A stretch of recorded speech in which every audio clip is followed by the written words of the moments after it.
Nathan, welcome back. Thanks for having me on. Well, we've had a couple fun conversations now. I'll link to those in the show notes if you guys missed them. They were phenomenal. Nathan's a wealth of knowledge. And in this one, I would love to kind of dissect and learn from an idea I've heard you talk about in other podcasts, which is the idea of playing chess when other people are playing checkers.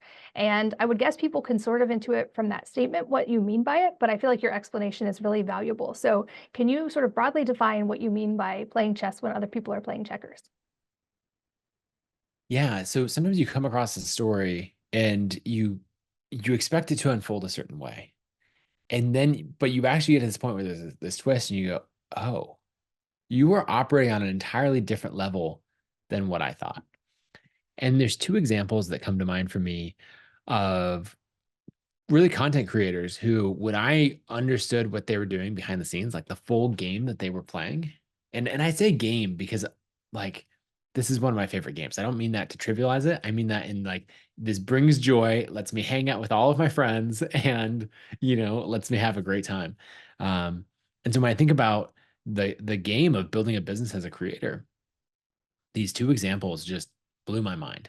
And the first one is Reese Witherspoon, who may not be who you'd immediately think of as a creator, but she is creating movies, all of this. But when I heard about her book club, I was absolutely shocked of how this actually works. And so what she does is, with her book club, she is able to get the early rights to these books. And so what happens is she has an audience, a whole bunch of people who want to follow her. And then they're asking her, hey, what book should I read? And so she says, okay, I'm going to put out, on a monthly basis, this is my recommended book. This is not a new concept. Oprah has her book club. So many people have it. And so what happens is it's a good business. She's able to make a bulk buy of, say, there's 100,000 people in her book club. She can buy 100,000 copies of this book, send it out to everyone. They've paid for their subscription to the book club, and she has a bit of margin in there, right? For the author, something happens that's really good is if their book is selected for her book club, then they're getting this big spike in sales, attention, and everything from there. And so the book might take off. But Reese does something that's very, very clever. And what she does is she buys the option for the TV rights, TV or movie rights for that book. And so in that, for every book in her book club, she owns the option for those rights. And so if it takes off and does extremely well, of which she boosted and given, the best possible chance for that, then she can then say, okay, the story took off, it did really well. We're going to exercise our option for those rights and turn it into a movie or a TV show. And you've seen her do this with a whole bunch of great fiction works that were featured in her book club. But it's ended up building, taking this idea that's moderately valuable. Like you can build a good business as a book club, and actually built Hello Sunshine, her company, into something that she sold for, I believe, $900 million. Like just absolutely astonishing exit because she focused on how do I own equity in these things long term. And so I just love that of most people are like, hey, how do I use this attention to sell more books? A great goal. And she goes, no, no, no, no. How do I use this attention to sell books that I own the rights to, that then can turn into something that's ultimately creating, hundreds of millions or billions of dollars worth of value. And it's just far beyond what I would expect from anyone else. Yeah, I loved hearing you explain that example, and it has made me think, in what ways could I do that? Kind of get back to a more first principles approach and see opportunities where I haven't in the past. And I will say I've done that a little bit with investing. I think you might have done this as well, where years ago I knew nothing about investing, and I got approached by Thrive Market that they were trying to raise money at the Mhm. time. And long story short, I ended up becoming their first investor, and they were my first investment. So I learned, I kind of call it my real world MBA. I learned as I went. But what I realized was, if it was a company that first and foremost, of course, was like mission driven and was going to create good in the world, and if I could help them through Wellness Mama connect with people that they could help and then benefit from doing that, it ended up becoming a repeatable system. And it sort of led to me learning about investing and doing it. So that's one of my like sort of small scale examples of what you're talking about. And I think that also touches on something we mentioned, at least in the first episode or the most recent episode, which was the idea of compounding. And anytime that you can do something that builds and builds better results over time, that can be really beneficial. And most people are familiar with that in a financial sense, at least, of like if you invest in index funds or mutual funds and the money stays in there and it compounds over time, you'll end up with more money in the long term than if you just put it in a savings account, for instance.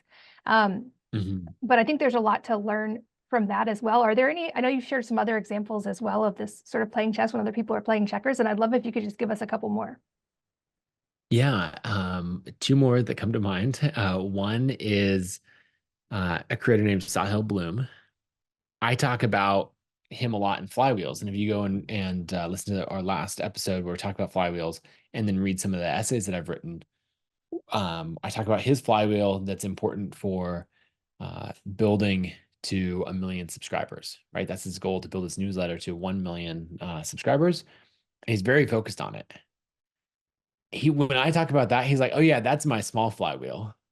He's actually got a much bigger flywheel, which I think is fascinating. And that is, he has gone through and looked at everywhere that he spends money in his creator business. He's got he was hiring someone to create clips from all of his podcast episodes. He was hiring someone to run newsletter growth for him. He had hired a designer. He went through and looked at everything he was spending money on and said, okay, what if I could provide those services? And this is actually a concept from Amazon of turning your cost centers into profit centers. Like Amazon was spending a huge amount of money on web servers, right? And they said, this is one of the biggest line items in our budget is all this servers and hosting. What if that could be from a cost center to a profit center? And they then started Amazon Web Services, which now hosts most of the internet. It hosts Netflix, hosts ConvertKit, and this has turned into the most profitable part of their business by far. And so Sahil looked to do the same thing. Okay. Here's everywhere that I'm spending money to grow my creator business. Those are all costs. How do I turn those into profits? And he would then went and started a series of agencies. And so if you go and look at, say, one of his posts on LinkedIn, it'll be a carousel or on Instagram, either place. He might be talking about like 5 mental models for better decision making.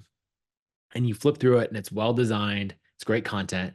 And you get to the end and he has a call to action that you'd expect. And that's, if you enjoyed this, subscribe to my newsletter called The Curiosity Chronicle. I send it out every Tuesday and Friday or whatever it is. And, go here to subscribe.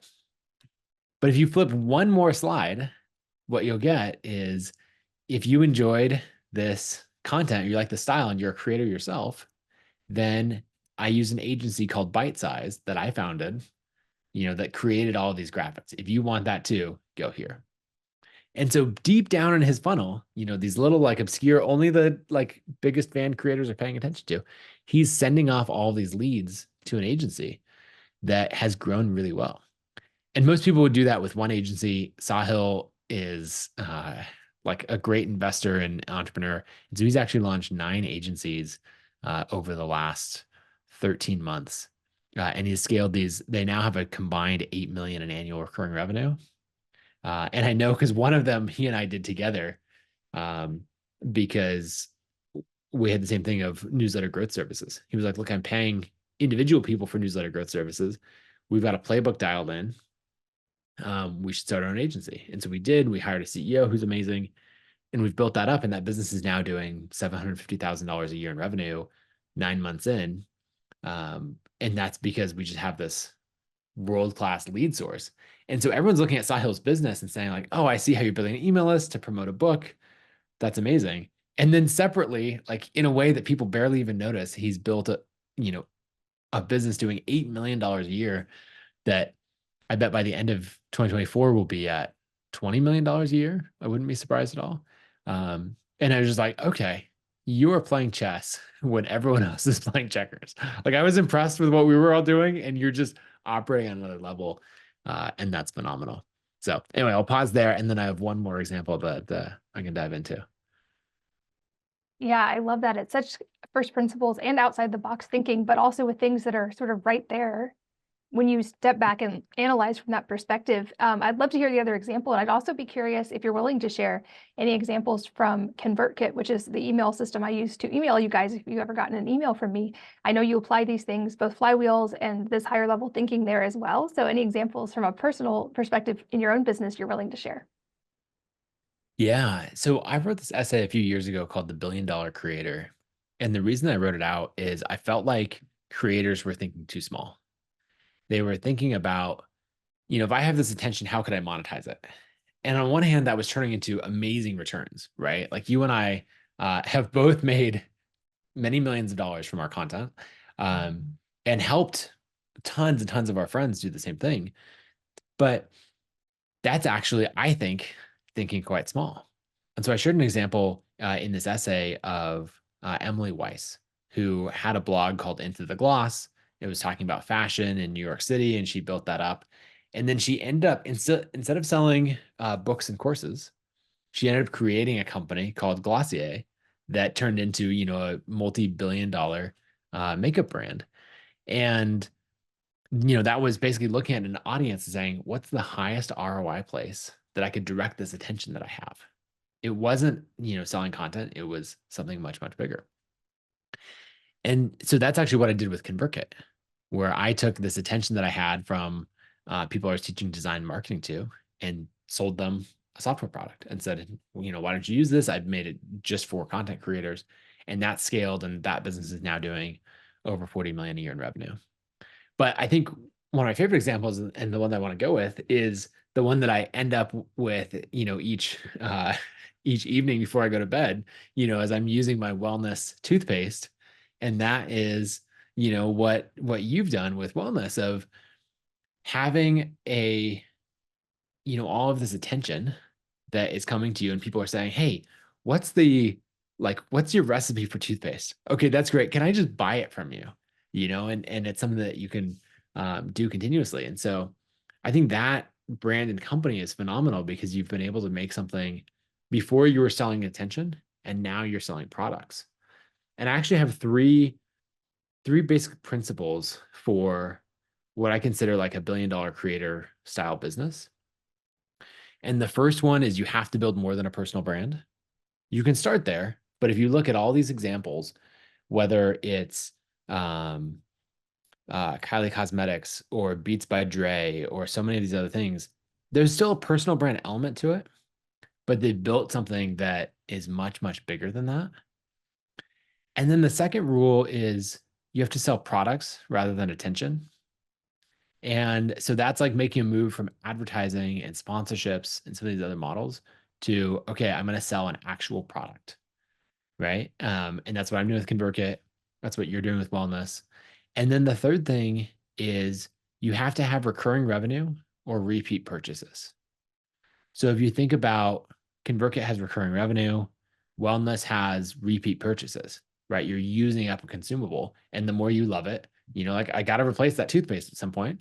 And then when I'm on the website buying more of it, then I'm like, all right, well, why don't I get these other products too? And it's the same thing with, another example of this would be Mark Sisson with his blog, Mark's Daily Apple, right? Great blog, great business. I think you've probably co-invested alongside Mark in a few businesses. But when he built Primal Kitchen, that was taking that exact concept and saying, okay, I'm going to sell a product, right? In this case, paleo-friendly mayonnaise and salad dressing and all of that. And it's a consumable that needs to be purchased over and over again. And that was a $200 million exit. So $1 billion creator concept, and creators who are playing chess when everyone else is playing checkers. Those are such great examples, and I love those three principles to build on as well. I'd love to shift gears into something a little different, but I know that dovetails with this.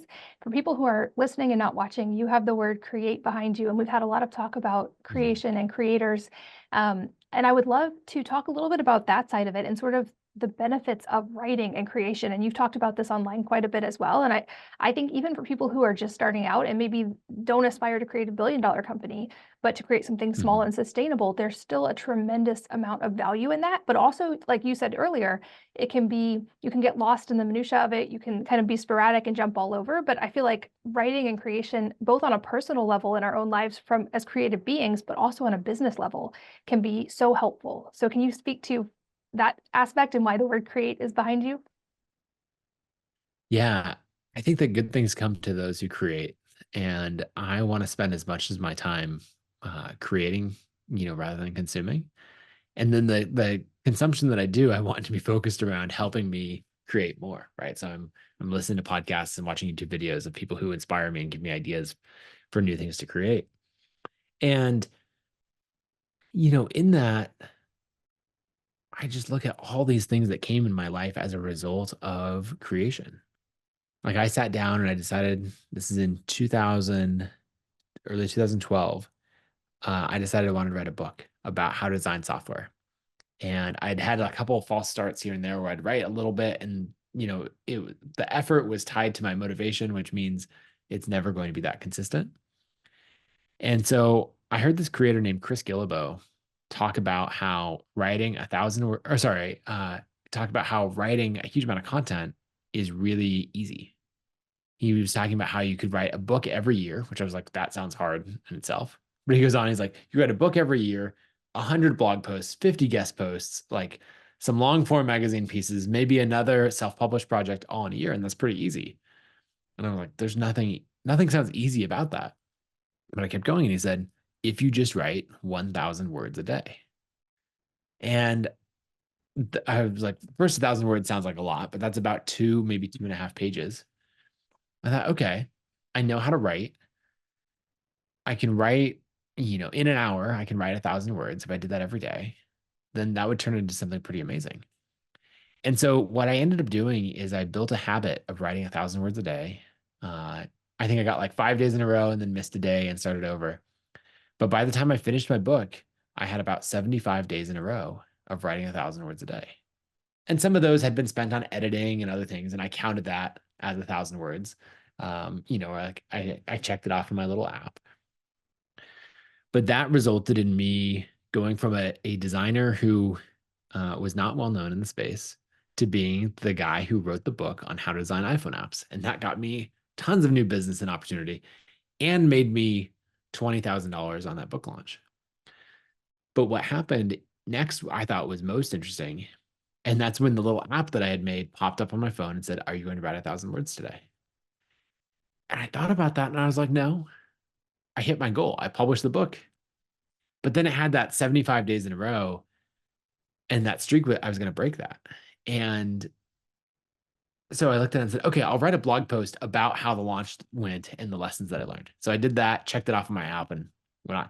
Turns out the next day it popped up again. Are you going to write 1,000 words today? And again, I thought, no, I don't have anything else to say. And then I decided, like, you know what? I can't break this streak. I now have 76 days in a row. I got to keep going. And so I sat down and I started writing another book. And over the next 3 months, I wrote another book and published that and launched it to twice as big of an audience, made twice as much money. And that really kept things going. And then, but the app kept saying, are you going to write 1,000 words today? And I found, from this flywheel idea that we're talking about in the previous episode,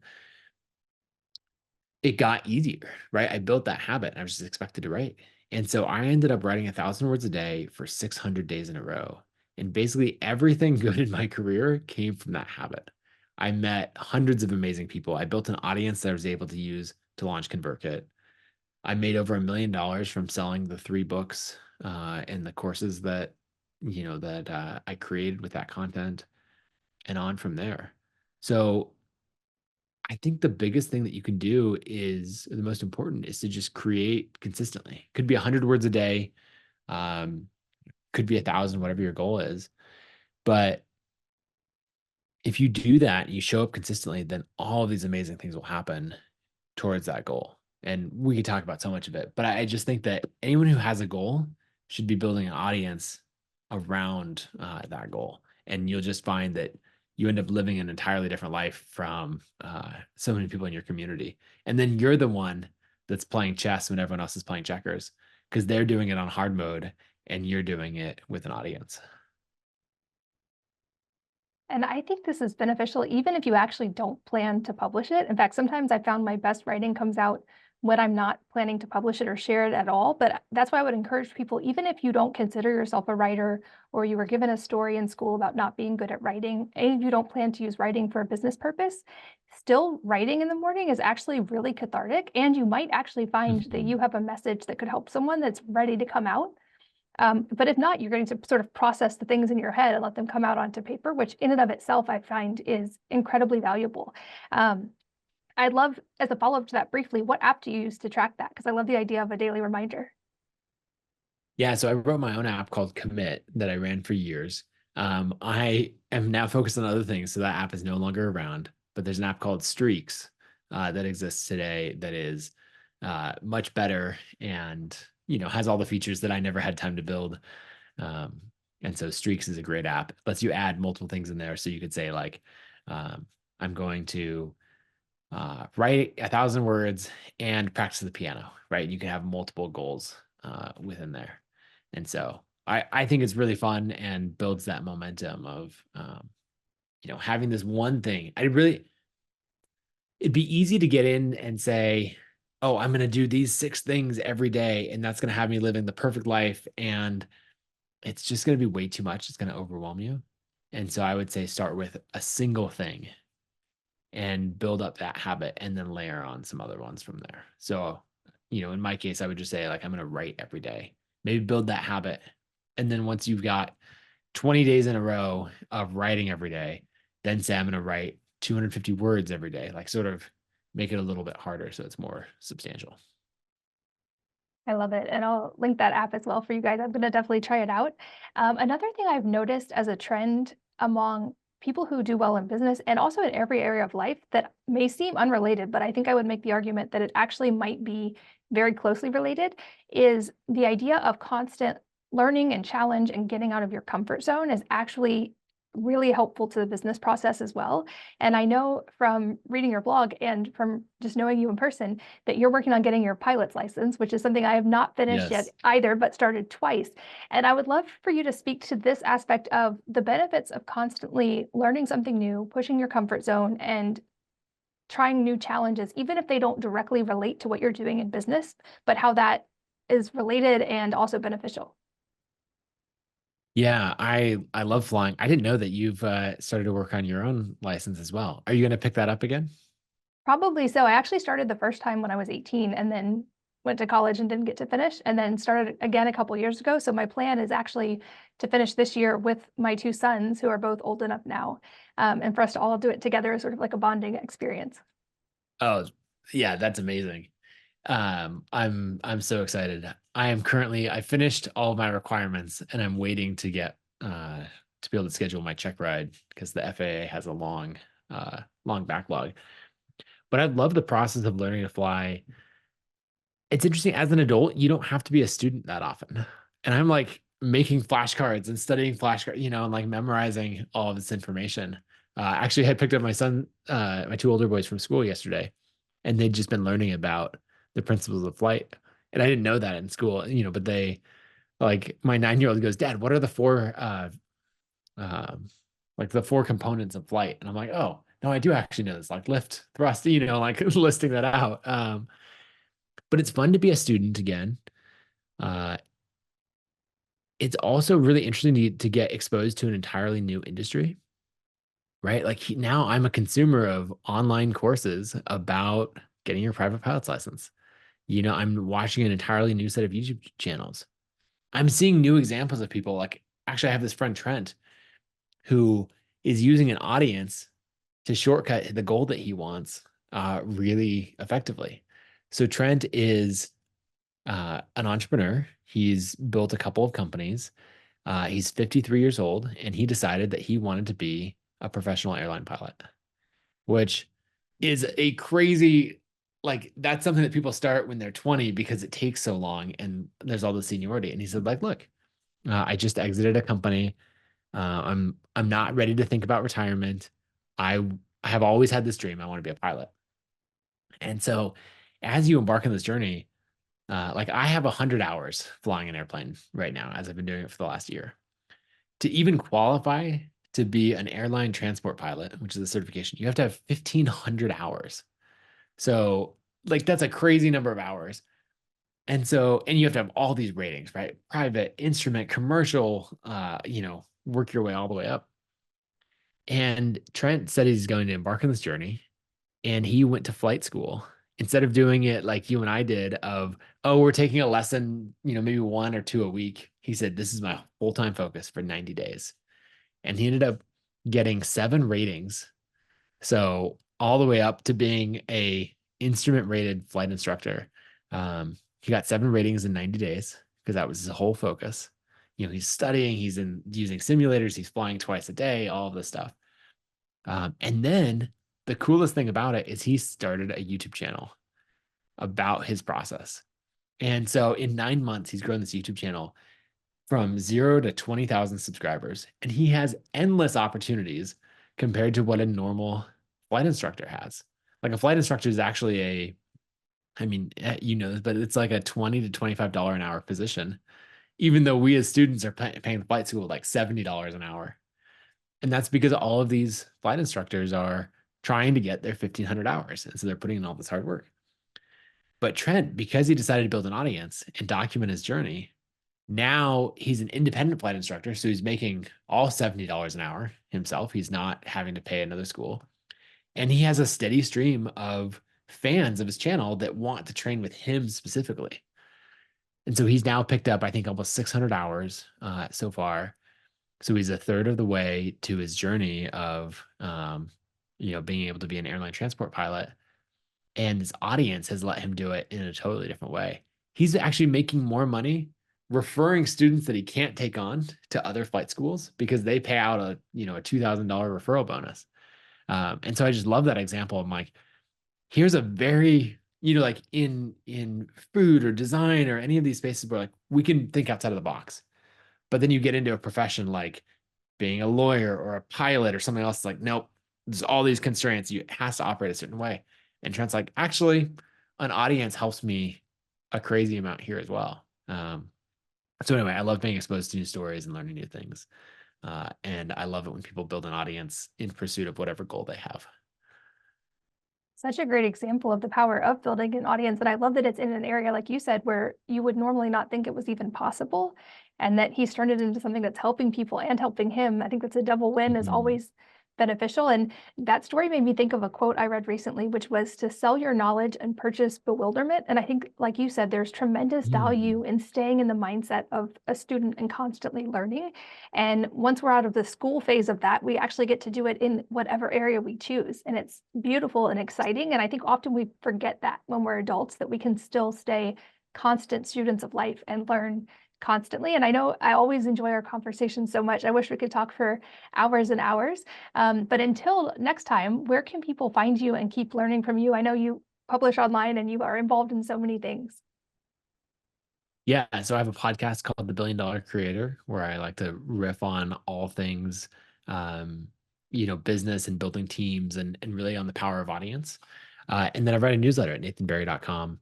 And then I also have a day job of building ConvertKit where we get to work with, now at this point, 50,000 creators powering all their newsletters. So if you're building an audience, definitely do it on ConvertKit. Awesome. Well, Nathan, it's always a joy. I love our conversations. Thank you so much for your time today. Thank you.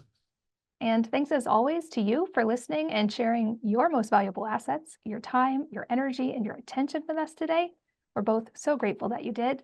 And I hope that you will join me again on the next episode of the Wellness Mama podcast.